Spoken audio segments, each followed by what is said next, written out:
Espace Méditerranée, présenté par Magali Barthès. La Méditerranée. Ce bien commun, on admire ces paysages enchanteurs, mais on oublie trop souvent les êtres vivants qui évoluent dans les fonds marins. Les scientifiques sont là pour nous alerter sur l'importance de la biodiversité marine pour la vie actuelle et future. Et parmi ces scientifiques, le biologiste marin Nardo Vicente, premier invité de cette émission consacrée à la Méditerranée. Nardo Vicente, bonjour. Bonjour. Vous êtes professeur émérite d'océanologie à Aix-Marseille Université au sein de l'Institut méditerranéen de la biodiversité et de l'écologie marine et continentale et ancien délégué général et ancien responsable scientifique de l'Institut océanographique Paul Ricard sur l'île des Ambiers où nous réalisons aujourd'hui cette interview, un cadre magnifique pour une interview consacrée à la Méditerranée. Vous êtes engagé de longue date dans la défense des fonds marins. Biologiste marin et plongeur, vous pouvez attester de ce que vous dénoncez, ce qui fait de vous une personnalité écoutée des citoyens. Oui, effectivement, je me consacre à la Méditerranée, j'allais dire depuis mon plus jeune âge, parce que lorsque je suis arrivé à Marseille et que j'ai vu la grande piscine en face, je me suis dit que je ne m'en séparerai jamais. On vous connaît optimiste, mais il y aurait parfois des raisons d'être dépressif, au vu des dernières conclusions de l'Ifremer indiquant que la Méditerranée reste la plus touchée par la pollution. Quelle pollution ? Quelle pollution touche la Méditerranée ? Nous ne sommes plus dans les années 50-60. Il y a eu des progrès considérables. L'Ifremer fait des bilans et je pense qu'il s'agit surtout de la pollution par les matières plastiques. Mais il est important de sensibiliser les citoyens, particulièrement les plus jeunes, à l'intérêt de sa préservation. Cela n'est pas forcément perceptible au quotidien, mais la biodiversité est essentielle à la vie. Pourtant, elle est mise à mal par l'action de l'homme. Les causes de la destruction de la biodiversité sont multiples et vous en parlez. L'ingestion de microplastiques par les animaux marins fait partie des causes les plus citées de la destruction de la biodiversité, ce qui représente aussi un problème pour notre santé. Écoutez, les microplastiques, c'est une chose, bien entendu, qui est d'actualité et que l'on va retrouver dans tous les organismes marins, à commencer par les organismes du plancton et ensuite dans toute la chaîne alimentaire et, bien entendu, à la fin dans notre assiette. Mais ça n'est pas uniquement cela. Il y a d'autres causes de disparition ou de régression de la biodiversité qui sont dues à nos activités sur le littoral notamment, où se manifeste en temps normal le maximum de vie. Mais c'est là aussi qu'agissent à plein toutes les nuisances de notre civilisation. Et je ne parle pas que de pollution, de déversement dans le milieu, je parle de la gestion du littoral, la gestion intégrée, le bétonnage du littoral, qui est une des principales nuisances, qui fait disparaître des hectares de vie et donc de cette biodiversité méditerranéenne qui, dit-on, est de 8 à 10% de la biodiversité de l'océan mondial. Il y a eu la loi littorale. Il y a eu la loi littorale qui a toujours été détournée ô combien, avec des aménagements complètement inconsidérés et donc qui continuent à être, bien entendu, quelquefois non respectés. Hélas, oui. La majorité des citoyens ne mesurent pas l'impact de l'homme sur la biodiversité, notamment à travers des activités dites non polluantes comme la pratique de la planche à voile, le paddle, de même que les ancres des bateaux. Cela laisse perplexe. Vous parlez du paddle, de la planche à voile, c'est epsilon, epsilon comme empreinte, certes dans un milieu fermé, comme une lagune, s'il y a une école de planche à voile, ça va altérer le fond. Mais en mer ouverte, comme le font les vrais véliplanchistes, il n'y a pas de problème. Par contre, et effectivement, vous avez parlé des ancres. Alors là, l'ancrage fait des dégâts considérables dans la prairie sous la mer, c'est-à-dire l'herbier de Posidonie, qui est un milieu de vie extraordinaire et qui a été agressé depuis le littoral jusqu'à des profondeurs de 40 mètres où il se développait encore il y a quelques années. Aujourd'hui, c'est une véritable peau de chagrin en certains secteurs, car l'herbier a régressé par sa limite supérieure à cause des aménagements et par sa limite inférieure à cause de la turbidité entraînée par ces aménagements et dont la photosynthèse en est supprimée. Justement, l'herbier de Posidonie, c'était d'ailleurs ma prochaine question, qui est riche de biodiversité, qui a déjà perdu 34% de sa surface en Méditerranée, malgré les actions entreprises pour la sauvegarder. Les feuilles de Posidonie ont-elles aussi un rôle à jouer, aussi lorsqu'elles s'accumulent sur nos plages? Et pourtant, il était question que le ministère de la Transition écologique la retire pour satisfaire les touristes. On a parfois du mal à comprendre certaines postures, Nardo Vicente. Écoutez, vous venez me dire régression, perte de l'herbier de 34%. Moi, je pense qu'en certains secteurs, c'est beaucoup plus que ça. En certains secteurs, ça a été jusqu'à 80%. Avec l'aménagement des plages, le déversement de divers déchets qui ont été poussés à la mer et qui, bien entendu, ont créé cette turbidité qui a fait disparaître l'herbier. Or, l'herbier est indispensable à la vie, comme vous l'avez dit. Il y a de très nombreux organismes qui trouvent refuge, un garde-manger, et qui vont constituer les chaînes alimentaires. Alors, les laisses de Posidonie, les feuilles mortes qui s'accumulent sur les rivages à l'automne, sont une véritable protection pour les plages. Car, par ailleurs, elles recèlent aussi une vie considérable et constituent des banquettes. Et bien entendu, c'est un très mauvais effet pour les touristes et on s'empresse de les débarrasser avant le début de la saison. Ceci a entraîné une prise de conscience de certains politiques. Et vous avez aujourd'hui des maires du littoral français, et notamment en Corse, qui, à l'approche de la saison, enlèvent les laisses et les mettent en retrait de la plage, et après la saison, remettent sur la plage pour les protéger, pour qu'elles ne régressent pas, comme cela est un peu le cas sur l'ensemble des côtes provençales, où, bien entendu, on a engraissé les plages après la saison, parce que les plages régressent, on les a engraissées avec du sable de carrière, rien à voir avec le sable marin. Voilà. Donc, protégeons ces banquettes de Posidonie, maintenons-les et, bien entendu, nous protégerons ainsi les plages du littoral. Voilà une parole sage. Et parmi les victimes collatérales de la disparition de l'herbier de Posidonie, la grande nacre de Méditerranée, son rôle de filtre est primordial et vous êtes mobilisé pour sa préservation. La situation est-elle alarmante? Alors, c'est une vieille histoire, la grande nacre, pour moi. J'ai commencé à y travailler dès les années 70 au Parc national de Porquerolles, où les plongeurs des mineurs de la Marine nationale, le commandant Philippe Taillez, avaient recensé 122 nacres dans un champ d'1 hectare. Et, bien entendu, dans les aires marines protégées, comme Porquerolles, la réserve de Scandola en Corse, les populations ont été préservées et se sont confortées au fil du temps. Nacre de Méditerranée, Pinna nobilis, qui est le plus grand coquillage au monde avec l'humidité tropicale. Et donc j'étais subjugué par ce bivalve endémique et emblématique de la Méditerranée. Et j'en ai étudié toute la biologie, l'écologie. J'ai fait faire d'ailleurs 3 thèses depuis les années 90. Et ici, chez nous en France, mais également en Espagne où j'ai eu 2 élèves. Et donc, cette nacre a été décimée, les populations ont été décimées, d'abord par les ancres, bien entendu, par les rejets d'eau usée qui tuaient les larves, et la reproduction en est très difficile. On arrive à l'obtenir en milieu contrôlé, actuellement, grâce aux thèses dont je vous parlais. Et donc, dès la fin des années 80, je me suis battu pour qu'il y ait une législation, une véritable protection au niveau national et européen.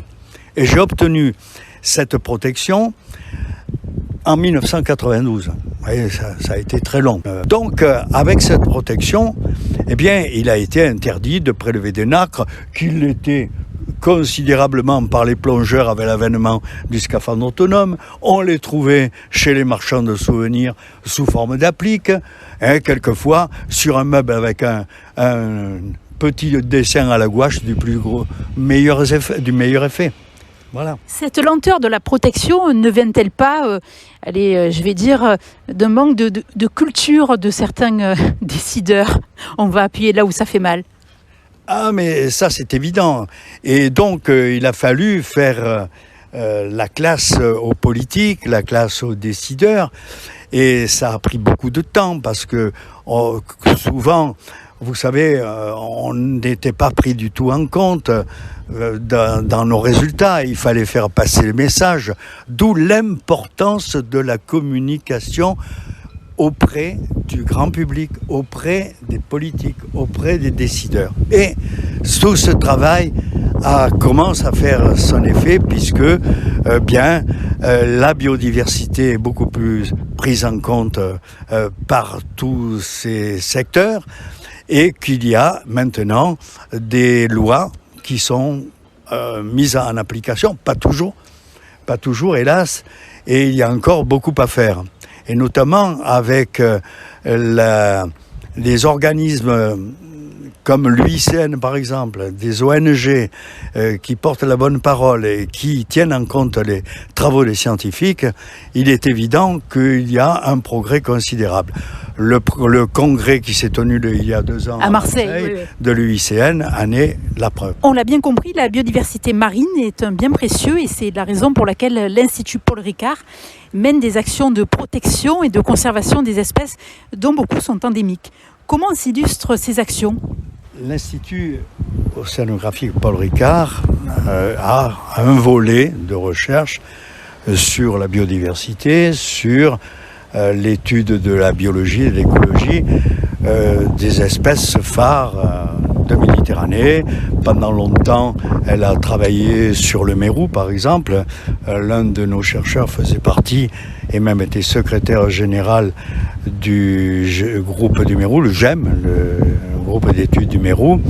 Et la formule était « Quand le GEM va, tout va ». Et donc, des études autour ici de l'île, des populations de Mérou, en relation avec diverses équipes scientifiques, des universités marseillaises bien sûr, mais sur l'ensemble de la Méditerranée, de Nice à Perpignan. Et chaque année, il y a un recensement de ces mérous auquel participent les chercheurs de l'Institut. Par ailleurs, pour ce qui concerne la Grande Nacre, nous avons eu un thésard ici qui a, en milieu contrôlé, obtenu la reproduction et le développement embryonnaire jusqu'à un certain stade. Parce que au dernier stade de la fixation de la larve, qui de pélagique vivant en pleine eau va devenir benthique et va s'implanter sur le fond, eh bien il manque un maillon, c'est-à-dire la métamorphose. Pour obtenir de jeunes individus, nous avons une technique, nous pratiquons du captage larvaire. Avec un bout, pour parler en termes de marine, sur lequel est fixée une bouée. Et sur ce bout, on installe des sacs à oignons, dans lesquels on introduit d'autres sacs à oignons pour augmenter la surface de fixation des larves. On laisse ça pendant 6 mois, on les installe au printemps et on les relève à l'automne. Et là-dedans, nous avons un exemple de la biodiversité méditerranéenne, au niveau notamment des mollusques et des crustacés. Alors, nous pratiquons cette technique depuis les années 90 dans les aires marines protégées, Porcros, Scandola, la Côte Bleue. Et que constate-t-on ?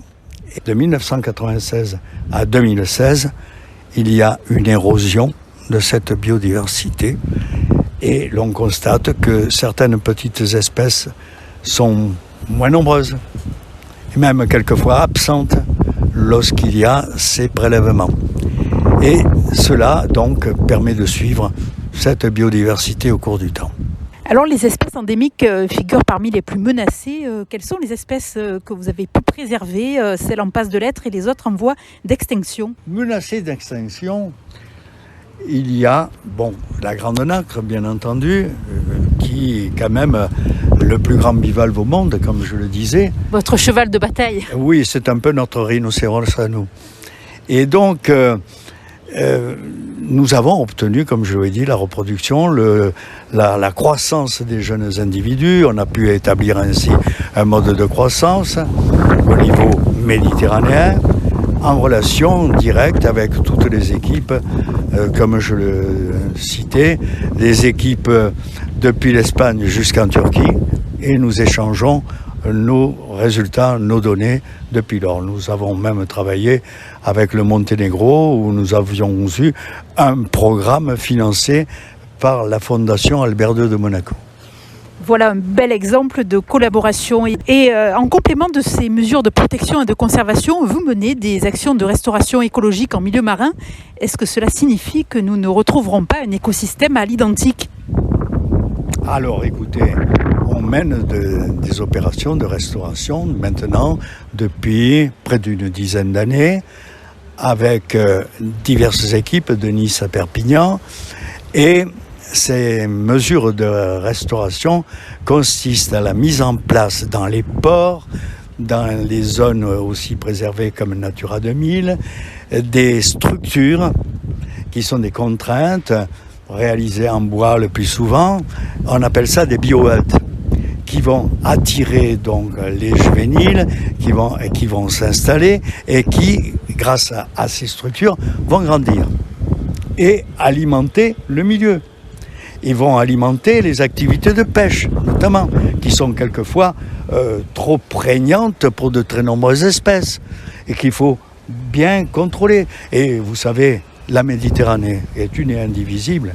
La seule forme de pêche qui s'intègre parfaitement à l'écosystème, c'est la pêche artisanale. C'est la pêche au petit métier, c'est la pêche artisanale. C'est la même partout autour de la Méditerranée. Et il faut mettre l'accent sur une réglementation de la pêche industrielle, de la pêche hauturière.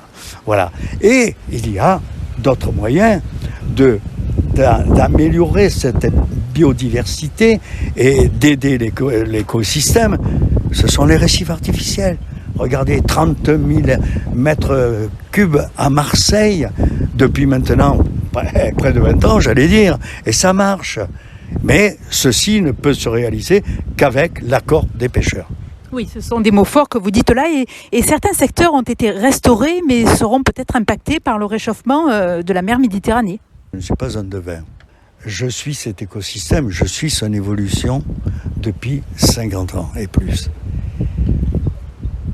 On entend dire qu'à la fin de ce siècle, l'écosystème méditerranéen sera perdu, ce sera catastrophique. Je dis non. L'écosystème, je ne peux pas dire s'il sera plus pauvre ou plus riche, il sera différent. Et il sera différent justement avec l'impact du changement climatique qui nous amène ces espèces dites invasives ou exotiques qui nous viennent de l'Indo-Pacifique et même de l'Atlantique. Et ces espèces vont changer la nature de l'écosystème méditerranéen. Certaines vont s'implanter, vont s'intégrer à l'écosystème. Ça existe déjà. D'autres ne pourront pas le faire. D'autres risquent de remplacer les espèces autochtones. Je vous donne des exemples.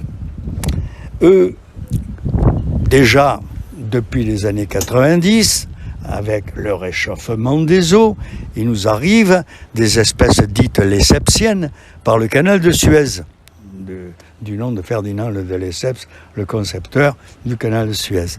Mais elles existent déjà depuis les années 90 dans le bassin oriental.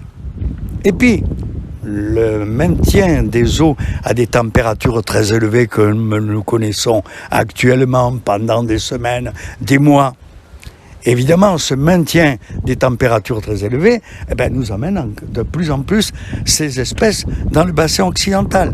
Pour l'instant, c'est très ponctuel. On en trouve par-ci, par-là. Je vous donne 2 exemples. Vous avez une espèce qui s'implante très bien dans les herbiers de Posidonie parce que ce sont des phytophages, des végétariens qui peuvent faire concurrence à notre cher sope qui broute au-dessus de l'herbier de Posidonie. C'est le poisson lapin. Siganus, bien connu. Il y en a beaucoup dans le bassin oriental et nous en trouvons ponctuellement par-ci par-là déjà chez nous. Ça ne perturbe en rien pour l'instant la population des sopes. Mais vous avez des espèces dangereuses. Un poisson coffre, par exemple. Le Lagocéphalus scéleratus, ça dit bien ce que ça veut dire, qui a provoqué des accidents de santé, et même des morts, dans les années précédentes. Ça remonte pas très loin, ça remonte à 4 ans, en Israël, en Égypte, et il y a 4 ans de cela, en Tunisie. Et ce lagocéphalus ressemble au fougou japonais. Donc, les pêcheurs l'ont pêché, l'ont consommé, et il y a eu des morts. Donc, voilà un danger. Aujourd'hui, le problème de cette invasion est un problème primordial pour la biodiversité. C'est l'un des premiers problèmes de changement de la Méditerranée. Et en plus, comme nous sommes très intelligents, nous introduisons nous-mêmes des espèces étrangères. Je vous donne un exemple. Je vous donne l'exemple de l'huître portugaise qui avait été décimée par un parasite comme l'est actuellement la grande nacre de Méditerranée. Et donc, l'huître portugaise a disparu dans les temps de Thau, à Arcachon. Comme nous sommes très intelligents, nous avons introduit l'huître japonaise. Et la palourde également des Philippines. Et avec ces introductions, avec les eaux de ballast, des transports, des navires, et cela nous amène des larves, des spores d'algues, des larves de divers organismes qui s'installent. Alors nous sommes fautifs, là, directement. Notamment au niveau de la Pointe Rouge, où des expériences sont conduites et permettent de régénérer l'herbier. Il y a une avancée considérable dans ces domaines-là. On n'arrête pas le progrès. Entendez-vous par là que la restauration puisse être compatible avec l'activité économique ? Totalement. L'exemple des récifs artificiels sont là. Les pêcheurs sont gagnants dans le domaine et dans un secteur où justement cette biodiversité est aidée par les courants. Les courants qui arrivent de la côte bleue nous amènent des espèces du plancton qui se fixent et qui vont être une nourriture pour des animaux phytophages, végétariens, et ainsi de suite. Et on reconstitue toute la chaîne alimentaire, jusqu'à 30 mètres de profondeur. C'est extraordinaire. Et avec cette nouvelle technologie, l'ADN environnemental, on va pouvoir connaître un peu mieux la Méditerranée. Alors, les nouvelles technologies en matière de connaissances, de génétique des populations, de mise en évidence du génome de nombreuses espèces.